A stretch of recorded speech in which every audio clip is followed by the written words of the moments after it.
Hola, ¿cómo están? Bueno, espero que muy bien. Yo también muy contenta de estar con ustedes esta semana, compartiendo un cuento nuevamente de este libro, que es una antología de literatura fantástica, una selección hecha por Adolfo Bioy Casares, Jorge Luis Borges y Silvina Ocampo, cuentos de todo el mundo que ellos consideraron destacables. Bueno, y en este caso elegí un cuento de Héctor Murena, un argentino.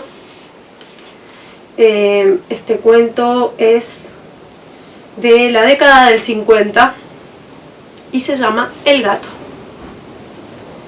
¿Cuánto tiempo llevaba encerrado? La mañana de mayo, velada por la neblina en que había ocurrido aquello, le resultaba tan irreal como el día de su nacimiento, ese hecho acaso más cierto que ninguno, pero que solo atinamos a recordar como una increíble idea. Cuando descubrió, de improviso, el dominio secreto e impresionante que el otro ejercía sobre ella, se decidió a hacerlo. Se dijo que quizá iba a obrar en nombre de ella, para librarla de una seducción inútil y envilecedora. Sin embargo, pensaba en sí mismo, seguía un camino iniciado mucho antes. Y aquella mañana, al salir de esa casa, después de que todo hubo ocurrido, vio que el viento había expulsado la neblina, y al levantar la vista ante la claridad enceguecedora, observó en el cielo una nube negra que parecía una enorme araña huyendo por un campo de nieve. Pero lo que nunca olvidaría era que a partir de ese momento el gato del otro, ese gato del que su dueño se había jactado de que jamás lo abandonaría, empezó a seguirlo, con cierta indiferencia, con paciencia casi ante sus intentos iniciales por ahuyentarlo, hasta que se convirtió en su sombra. Encontró esa pensionzucha no demasiado sucia ni incómoda, pues aún se preocupaba por ello. El gato era grande y musculoso, de pelaje gris, en partes de un blanco sucio. Causaba la sensación de un dios viejo y degradado, pero que no ha perdido toda la fuerza para hacer daño a los hombres. No les gustó, lo miraron con repugnancia y temor, y con la autorización de su accidental amo lo echaron. Al día siguiente, cuando regresó a su habitación, encontró al gato instalado allí, sentado en el sillón. Levantó apenas la cabeza, lo miró y siguió dormitando. Lo echaron por segunda vez, y volvió a meterse en la casa, en la pieza, sin que nadie supiera cómo. Así ganó la partida, porque desde entonces la dueña de la pensión y sus acólitos renunciaron a la lucha. ¿Se concibe que un gato influya sobre la vida de un hombre, que consiga modificarla? Al principio él salía mucho. Los largos hábitos de una vida regalada hacían que aquella habitación con su lamparita de luz amarillenta y débil, que dejaba en la sombra muchos rincones, con sus muebles sorprendentemente feos y desvencijados si se los miraba bien, con las paredes cubiertas por un papel listeado de colores chillones, le resultaba poco tolerable. Salía y volvía más inquieto, andaba por las calles, andaba, esperando que el mundo le devolviera una paz ya prohibida. El gato no salía nunca.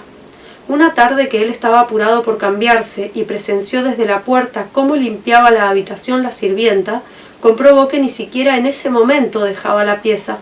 A medida que la mujer avanzaba con su trapo y su plumero, se iba desplazando hasta que se instalaba en un lugar definitivamente limpio. Raras veces había descuidos, y entonces la sirvienta soltaba un chistido suave, de advertencia, no de amenaza, y el animal se movía. ¿Se resistía a salir por miedo de que aprovecharan la ocasión para echarlo de nuevo, o era un simple reflejo de su instinto de comodidad? Fuera lo que fuese, él decidió imitarlo, aunque para forjarse una especie de sabiduría, con lo que en el animal era miedo o molicie. En su plan figuraba privarse primero de las salidas matutinas y luego también de las de la tarde, y pese a que al principio le costó ciertos accesos de sorda nerviosidad habituarse a los encierros, logró cumplirlo. Leía un librito de tapas negras que había llevado en el bolsillo, pero también se paseaba durante horas por la pieza, esperando la noche, la salida. El gato apenas si lo miraba. Al parecer tenía suficiente con dormir, comer y lamerse con su rápida lengua. Una noche muy fría, sin embargo, le dio pereza vestirse y no salió. Se durmió enseguida. Y a partir de ese momento todo le resultó sumamente fácil, como si hubiese llegado a una cumbre desde la que no tenía más que descender. Las persianas de su cuarto solo se abrieron para recibir la comida, su boca casi únicamente para comer. La barba le creció y al cabo puso también fin a las caminatas por la habitación. Tirado por lo común en la cama, mucho más gordo, entró en un periodo de singular beatitud.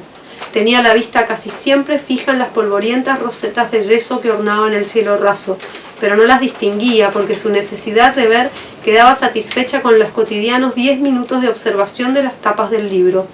Como si se hubieran despertado en él nuevas facultades, los reflejos de la luz amarillenta de la bombita sobre esas tapas negras le hacían ver sombras tan complejas, matices tan sutiles, que ese solo objeto real bastaba para saturarlo, para sumirlo en una especie de hipnotismo.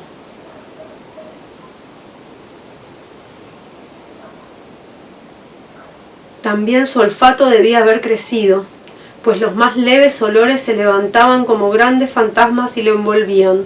Lo hacían imaginar vastos bosques violáceos, el sonido de las olas contra las rocas.